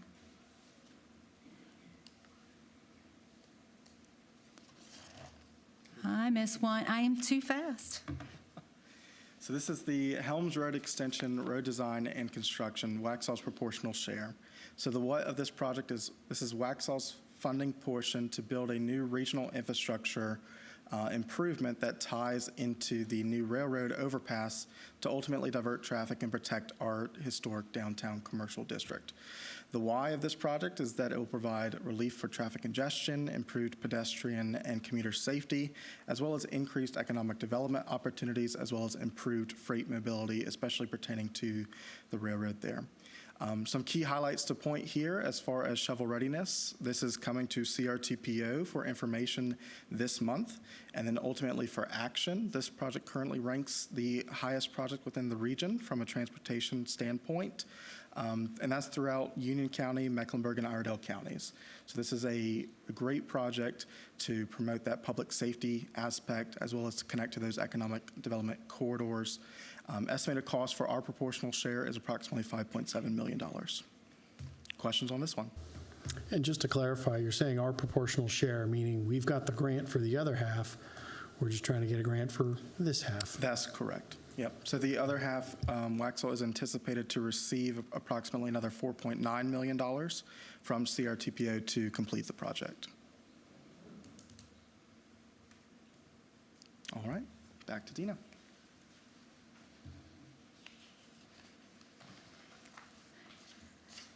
Okay, with us just adopting our 12 Mile Creek Greenway study, corridor study, this is one critical area on that path. This is the bridge that connects Prescott Community to Prescott Commercial, right near Pine Oak. This is a critical placement of this bridge. So this is huge for us. We also went out for a grant for that too. We're waiting to hear back, but this is connectivity for that whole corridor, a win-win for everybody for when this happens. So again, this is an essential part of the Carolina Thread Trail and us connecting those lily pads that we have already. So this is a big accomplishment when we make this happen, which is a good touchy-feely for our legislators as well. Any questions on this? Okay. All right. The Prescott Trail within the commercial area. So we have, with the development, we have the easement along 12 Mile Creek, and after it connects to that bridge I just talked about, this will go to 16. So this would be that trail that goes to 16. We would have it would be ADA accessible and the connect into the community, but this will then connect all the way from, well, I'll talk in a minute about the Mill Bridge one, but it will, eventually everybody will be connected from the South Carolina, North Carolina Bridge at the Suspension Bridge to 16 with these projects that we're talking about tonight. That is awesome to make this happen. So these are all wonderful connectivity pieces that also Ms. Conrad talked about. Any questions? Okay.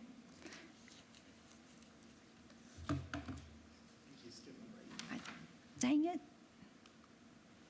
Oh, I did. Nesbit upgrades.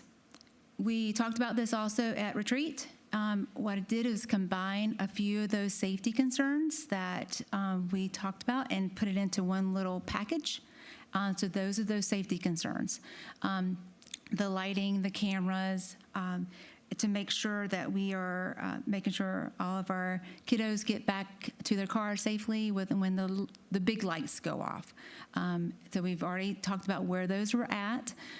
Do y'all have any questions about kind of how I packaged it? There you go, James. All right. Next one up is the Pine Oak intersection roadway improvements. The scope of this project will include realigning the intersection of Pine Oak Road and Waxhaw Marvin Road, as well as installing a traffic signal at that intersection to help better mitigate the risk of those left turn and angled collisions. Unfortunately, there has been a recent fatality at this intersection, and so this project is focused on public safety improvements. Waxhaw's proportional share is approximately $750,000, and we are ready to go on this one. It is shovel ready. So, questions on this one? Nope. Okay.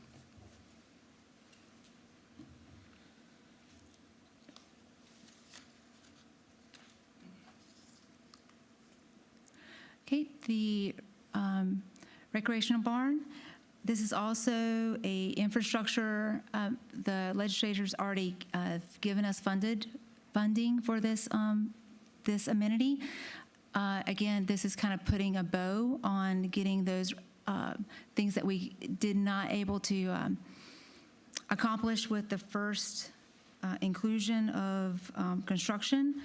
So this will be the court system, also emergency management infrastructure with the lighting, adding plumbing like a water fountain in Building A. Right now we don't have a ADA water source for that building, so this would be those infrastructure type things for that building.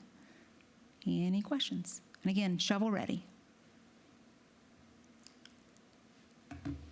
Okay, this is the finishing of that corridor study where we have a lily pad that's missing from Millbridge to Town Creek.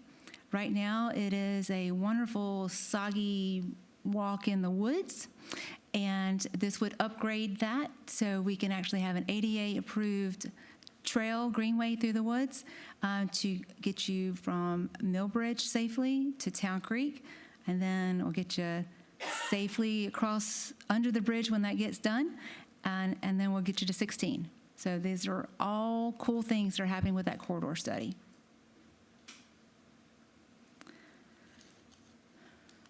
Okay. James is going to... I'll take these next two. So these next two are related to equipment. The first being the public services equipment for a Ford F-750 dump truck. That is the ask. The why is it's a critical machinery that will be used daily to perform public services functions, including cemetery burials, material hauling equipment, towing, key transportation functions, and it also supports public safety during town events as a barrier for traffic flow while providing an additional utility by adding capacity to the fleet. So I will also note that this vehicle, I believe, is about 20 years old, and it has had some issues with breakdowns. So that's why it is being asked to purchase a new dump truck for this case. Estimated cost is approximately $150,000. Any questions on this item? Hearing none, moving on to the next equipment, which is a purchase of a crack seal machine for road maintenance and repair. So this number may be a little bit shocking. So, we've talked about preventative maintenance methods and crack seal being one of those more cost-effective methods. This crack seal machine will provide needed capacity for our public services team to help maintain more than 70 miles of roadway that the town maintains, and preserving pavement and improving motorist safety. In addition, with the purchase of this machine, essentially we've run some numbers, some preliminary numbers, and we could save approximately $400,000 per mile compared to traditional road repair methods. Estimated cost for this machinery is approximately $85,000. Any questions? Sounds like a great savings. Yes, it does. All right, Dex. This is shovel ready. So we're looking at a police sprinter van, purchase and upfit of a tactical sprinter van for the Waxhaw Police Department. The why, provide mobile command center. So we would use it for 3 different purposes. We would use it for special response team as a vehicle to get to and from different events, as well as field force. Anytime they need to be used, they could use it for transport, as well as during events, we could use it as a mobile command center. The cost for this is $300,000, so it'd be a good support for the police department. Next, we have another shovel ready. Purchase and upfit 6 police cruisers for the Waxhaw Police Department. So if we are allotted the 6 new positions, then we would need to buy 6 new police cars. This would kind of ease that cost even more to estimated cost of $360,000 for vehicles and upfit of those vehicles with all the equipment. Aren't those more wrench ready than shovel ready? There you go. That was too easy. So this next one is a big one. It's not ranked as high as the others because it is not shovel ready at this current point in time. It is for the Waxhaw Parkway East. So the Helms Road was originally the Waxhaw Parkway West. This is for the eastern side, specifically between NC-16 to Waxhaw Indian Trail, to complete a portion of the Waxhaw Parkway Eastern Bypass. This is an important regional facility that helps to promote economic development while supporting future economic acceleration, while simultaneously protecting historic downtown Waxhaw.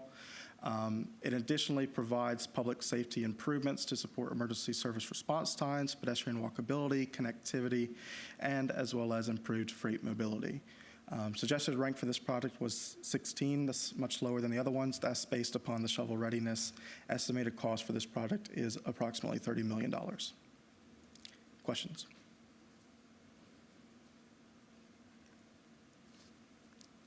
Hearing none, we'll move in. I did the same thing. We'll move into the next one, which is Hillcrest Infrastructure and Pedestrian Improvements. So again, this is not a currently shovel-ready project. That's why the ranking is a little bit lower. Not to say that it isn't important, though. So the what of this project includes the modernization of our pedestrian and roadway infrastructure to connect our Hillcrest, our residential areas, to economic centers and existing facilities within downtown Waxhaw. In addition to connecting those pedestrians to our economic centers and park facilities, this would provide a much-needed infrastructure improvement for families with limited resources. We are currently additionally exploring this as a part of our Safe Streets and Roads for All program. Estimated cost for this project is $5 million. Questions on this one? Hearing none. Along the same lines with Howey Mine pedestrian improvements, again, a very important infrastructure improvement. We're just not at the point where we're shovel ready at this current point in time. Not to say that we couldn't be, but the what of this is revitalizing sidewalks and modernizing our pedestrian infrastructure to bridge connectivity gaps in downtown Waxhaw. Again, this would connect our residential neighborhoods to downtown Waxhaw with a safe and walkable path while encouraging economic activity, which further supports our downtown businesses, as well as providing a much-needed public safety improvement in the downtown vicinity. Estimated cost for this is approximately $1.5 million. Questions? All right, I'll toss it back over to Dina.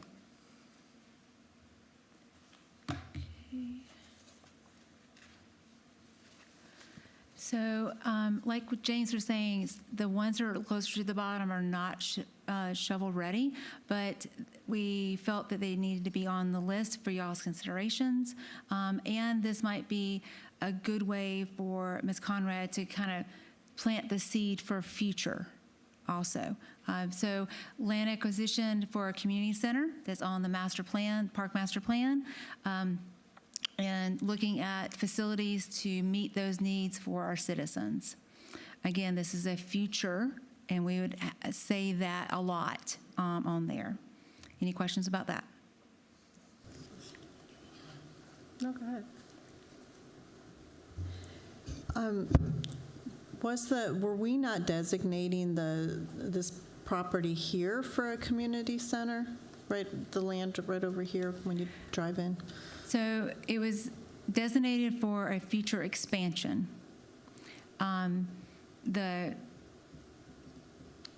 Depending on what you want in that expansion, how much room it can hold.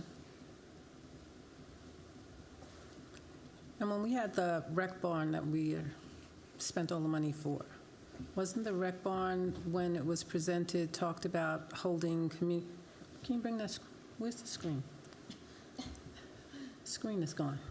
Hold on, I'll pull it up on my own. All right. The cultural arts, and then also you spoke about the after-school programming facilities and things being at the rec barn, that you were going to be holding that there. We are. Okay. And then you also spoke with the downtown park, with the amphitheater, as using that as a theater center there. For outside, yes, For ma'am. outside. And then when we purchased this building, the additional land that was here, it was discussed as having that extra land and space as a facility to be able to build on here. Correct. And then we have some additional land that's down the street. We do. That can be used as land for building over there. Yes, ma'am. Okay. So this is kind of getting that, moving that along. But I'm just saying, all the requests that are here are things that were previously discussed with the acquisitions that we've made or that we already currently have. So this would be a different use. No. We spoke about cultural arts and a center and including it for recreation and stuff as well for people to use. Yes, ma'am. with the spaces that we do have. And we are at capacity for the rec barn right now. But we have the land in the other areas that we just spoke about. We do. Okay. We do. Good question. Any other questions? I think there's concern, Dina, that even if the state were to give us the money, there's a lot more zeros after the fact too. That's the plus sign. Right. Maybe it should be a bigger plus sign. But again, this is feedback, and this is what we are craving from y'all, is feedback. So this doesn't have to be on the list. Yeah, I'm not in favor of any additional land acquisition until we assess what we currently have. Understood.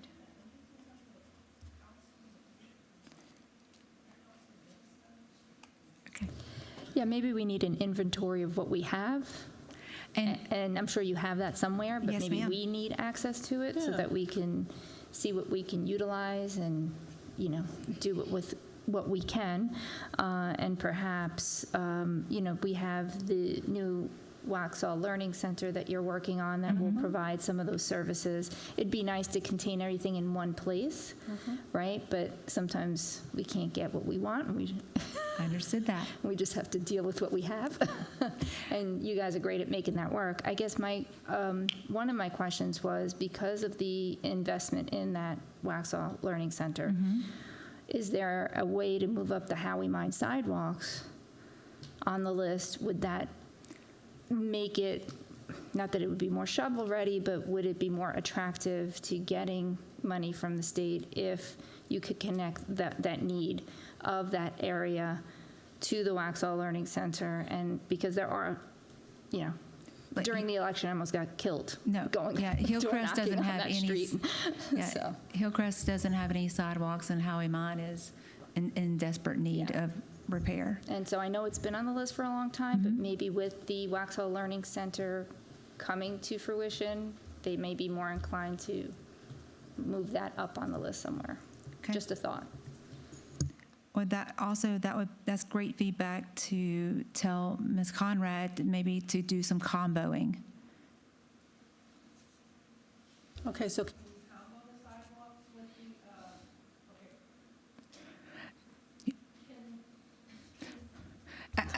I don't want to jump ahead. I know.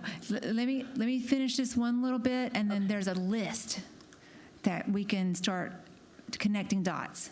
Would that be helpful? Connecting If you want to combo, especially if ranking, Okay, we can so combo. check X, connect. We'll make that happen. Okay. Okay. So for future on the master park plan, we have a dog park and a trail connection. Again, these are future, but this is something that's been asked repeatedly for our dog park, and we do have land just hop skip from here to do that. So we have inventory and a future trail connection as well. So again, that is in the master plan, and that we need the plan to do it, and then the construction of that area. Our list.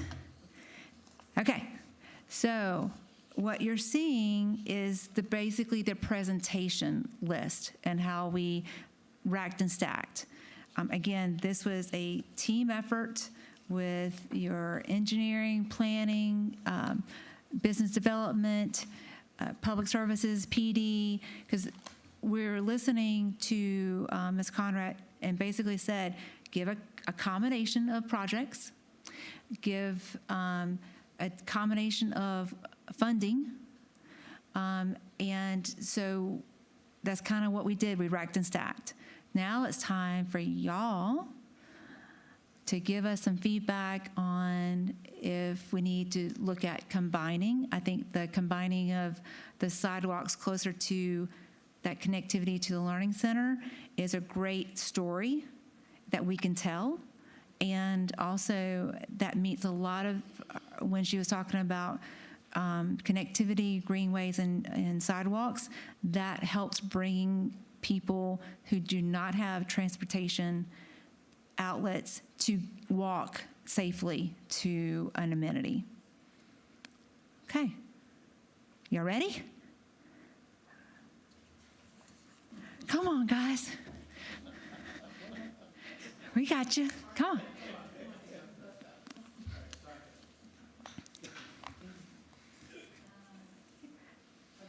I need some feedback.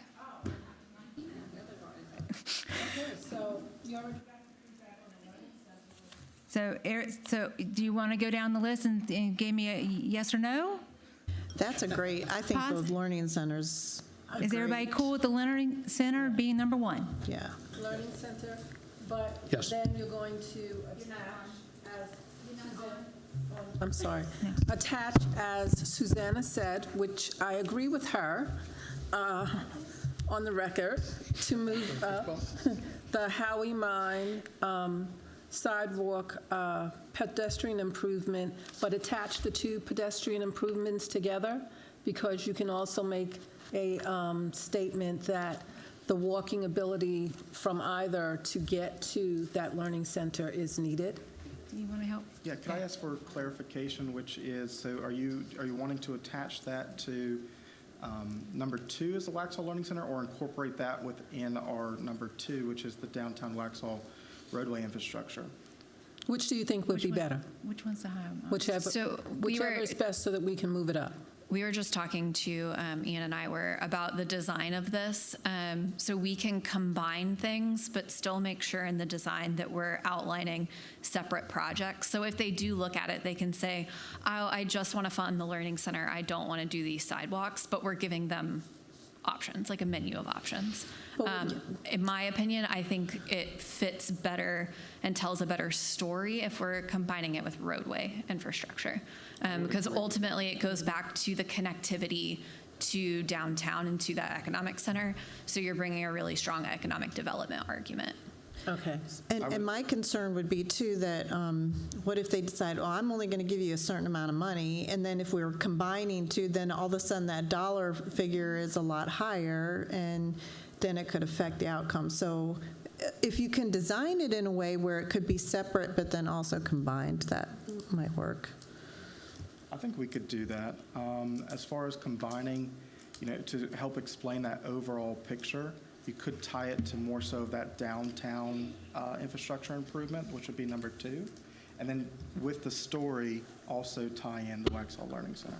So you're going to move 17 and 18 up, combined with number 2, and then tell the story within your breakdown of why it's needed. With the design of the materials, we can take the rankings as you see up there, and while we might rank a project as number 18, we can lay them out so it almost looks like a value menu on a restaurant. So you see like a call-out box that says, hey, if you're looking for a really complete project, downtown roadway improvements and Howie Mine or Hillcrest combined together give you a more complete connectivity investment, while still letting them shine on their own if they only want to pick 1 or 2. So. Okay. All right.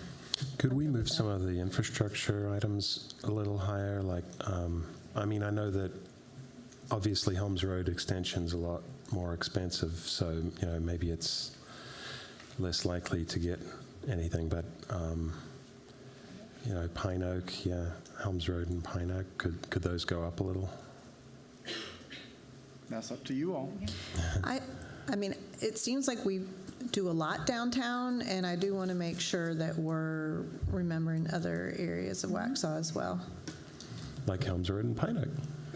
Yeah, absolutely. Okay, so and Pine Oak is definitely a safety issue. Yes, Pine Oak is a safety issue. So can we do the Pine Oak and the Helms Road and move the downtown park and the other whatever is after that down? So for clarification, you want to move Helms Road and Pine Oak up to number 3? Well, they're going to be 2 separate ones, or they're going to be one. They would be two separate, so it would be 3 and 4. Right, so they would be 3 and 4, and then, 3, and Helms is 3, 4 is Pine Oak? 4 is Pine Oak. Okay. And then, so Learning Center still 1.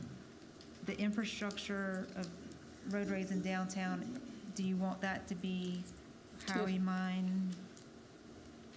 So it sounded like we were going to combine those for number 2 and help tell the story with number 1 for the Howie Mine and Hillcrest, but have it as like a value type layout. right. Yeah, so we could list kind of the title, Downtown Waxhaw Roadway Infrastructure, have kind of that downtown core infrastructure, the Hillcrest infrastructure, and the Howie Mine infrastructure. Okay. That work? And that's all at number 2 rank, Yes. correct? So it's 3 and 1 kind of a thing. Okay. It sounds like a 2A, B, and C. That's what it sounds like. Yeah. Okay, and then that's 3, that's 4. Then, So your legislators may jump down to several and say, I like this one better of, They've done that before. Yeah. but this gives a good, clear expectation of what y'all want, and then that helps kind of tell the story. Well, we're fixing infrastructure, and this is a lot of that. What about if we fall in line after that, is the rest of the listing okay? Except for 19. I have a problem with number 19 Okay. until, Okay. as requested from Commissioner Wedra, you're updated, everyone's updated with the land and properties and availability that we do have before adding that on this list. So I am not in agreement with that. Yeah, it sounds like now might not be the appropriate time for Also, that. you had one under unranked projects, the future athletics park land acquisition. I think that falls under that same opinion. Okay. And the EV chargers, I mean, do we ever see anybody using these EV chargers out here? They do? We do at Nesbit. Okay. And I'm not sure about Town Hall yet. And those were just included in your packet, just so you knew what we asked for previously. So we're not recommending that they be in the brochure this time. So the unrank, as Ms. Ashley is speaking, we know that those are future, doesn't mean they need to be on this list. But we also were asked to tell y'all what was on the list last time, and that was on the list last time.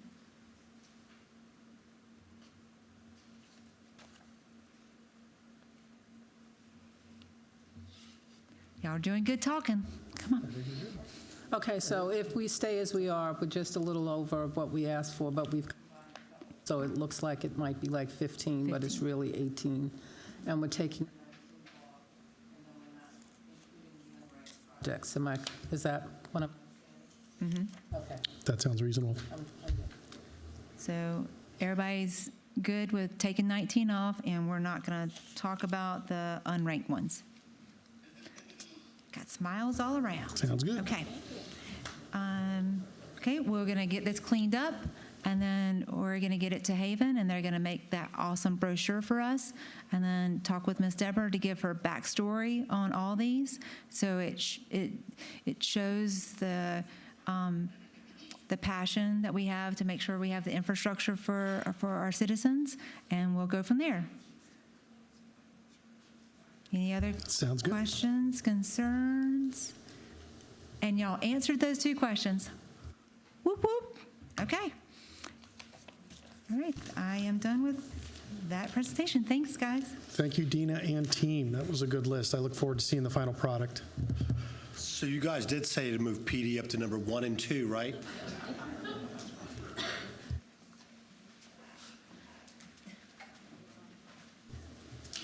Alrighty, next up, we have Miss Emily Leonard. We have a couple open positions we will be posting.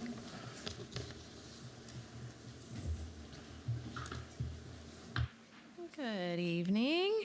So this is kind of a follow-up to a discussion we had at retreat on January 30th. We kind of discussed communication staffing during that discussion. And there seemed to be some consensus on a comms manager position specifically.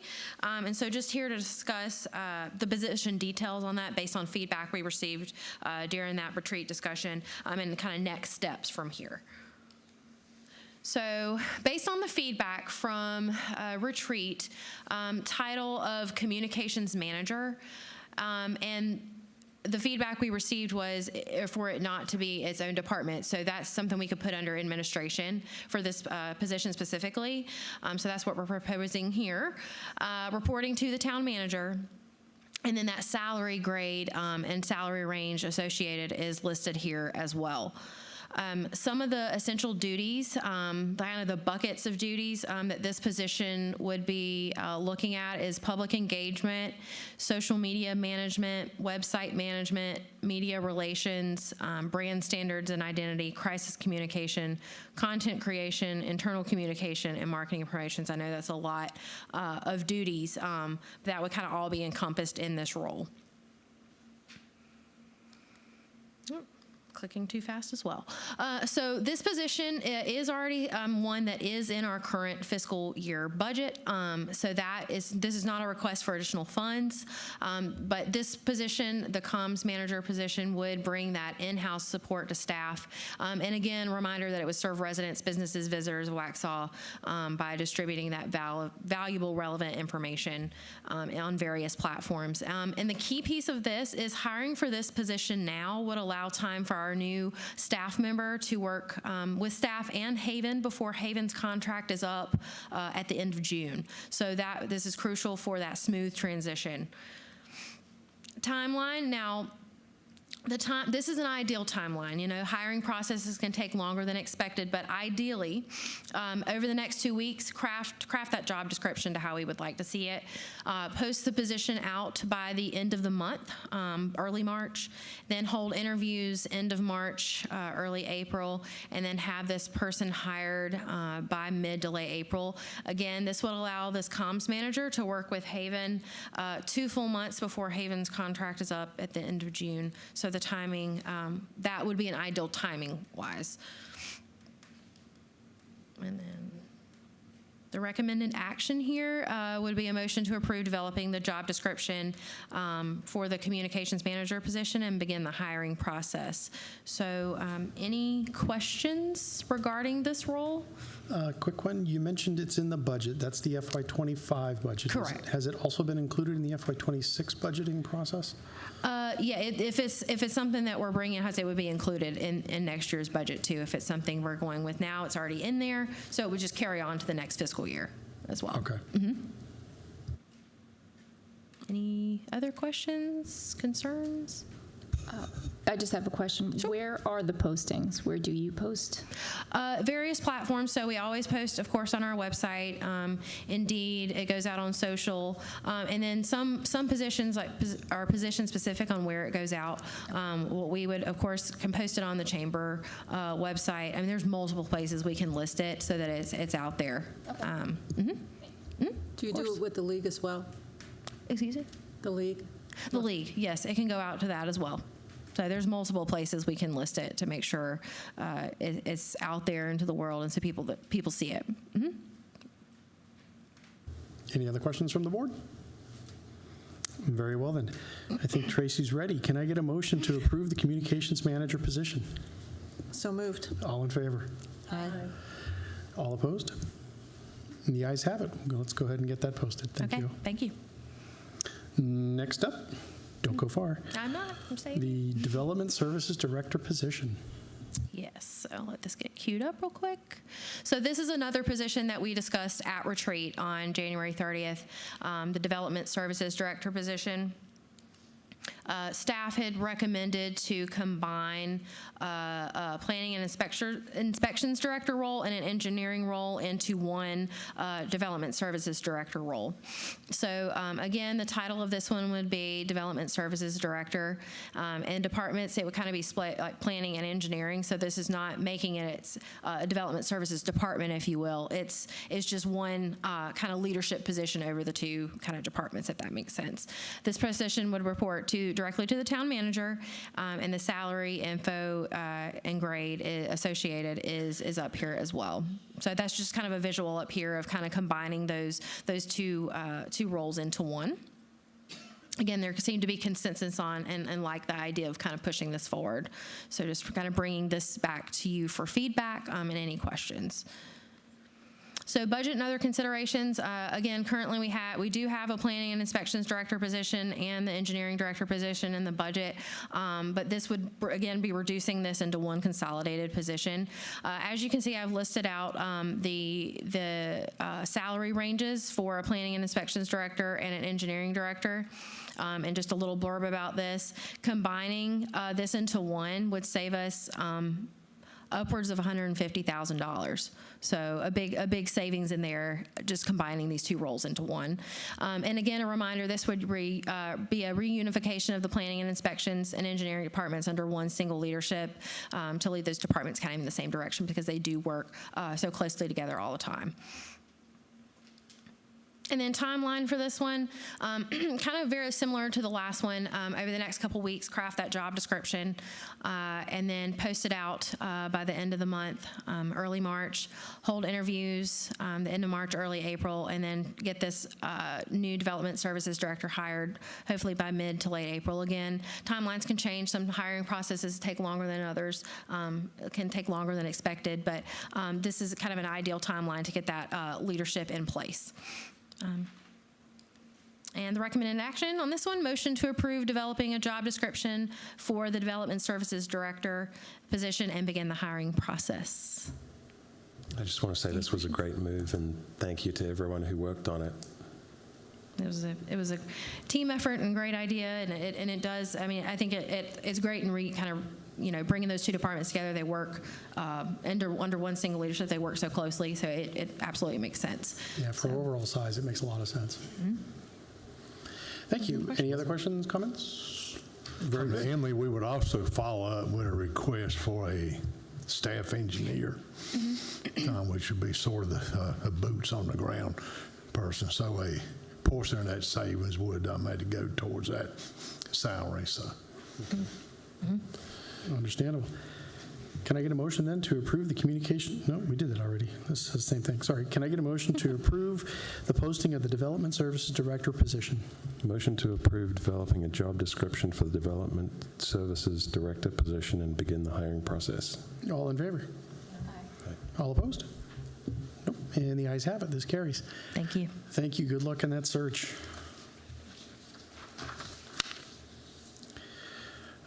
Next up, we have leadership reports. Basically, we're just going to skip to the commission. Do the commissioners have any leadership reports to present? No. With that being said, that concludes the bulk of our public items. Now I would like to get a motion to go into closed session pursuant to North Carolina General Statutes 143-318-11A6 to discuss personnel matters. So moved. All in favor? Aye. We are now in closed session. Thank you very much, ladies and gentlemen. Yes, in this closed session, I would request the town manager, the director of HR, and I'd like to get the budget director as well for finance, and then our town clerk, of course. Cindy, you are excused.